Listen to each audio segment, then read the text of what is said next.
terms of beefs, 50 Cent hasn't been shy of those, that's for sure. His infamous beef with Ja Rule started way back in the streets of Queens, New York. According to 50, Ja Rule was robbed and 50 knew the individual that robbed him. Ja Rule then saw 50 in a club with the guy that robbed him, and 50 says that's when the beef really started, because he felt like 50 shouldn't be with this guy when him and Ja Rule are okay. Because don't forget, 50 Cent and Ja Rule were both signed to Jam Master Jay at this time, so 50 and Ja were somewhat cool. But according to Ja Rule, this is not how the beef started. There's many theories for this one. Ja Rule says that 50 was just simply jealous of him as he was already signed and was making big moves in the music industry. Ja Rule also said that 50 asked to do a song with Ja Rule, and Ja never really got back to 50 about it. So that kind of added to 50's fuel to start dissing him. And 50 and Ja Rule also had an altercation in Atlanta where they actually got into a physical altercation.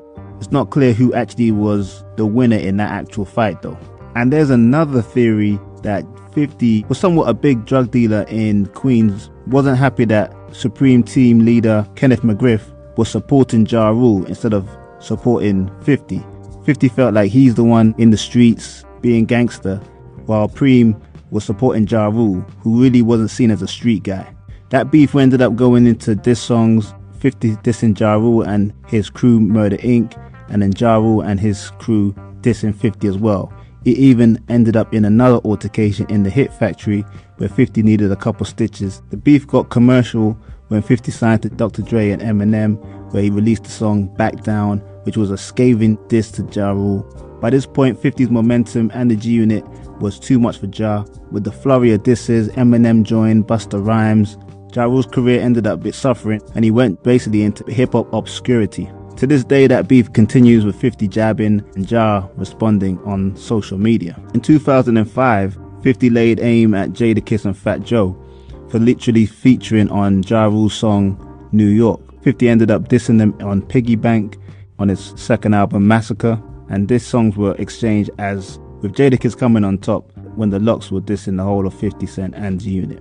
Fat Joe and 50's beef got a bit more serious. Joe was very big on the streets, and that was all squashed when 50's manager Chris Lighty died and they got together for a peace treaty. 50's beef with the Game was well publicized as well. This actually started really from the Game really wanted to be his own man and really doing things out of line, which didn't sit well with 50. 50 eventually kicked the Game out of G Unit, and Game went on a long tirade dissing G Unit and 50 Cent, starting the whole GU Not movement.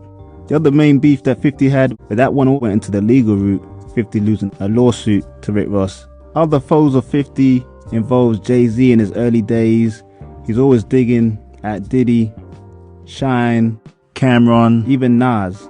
And his own camp isn't immune to it. Young Buck has really felt the wrath of 50 in recent years.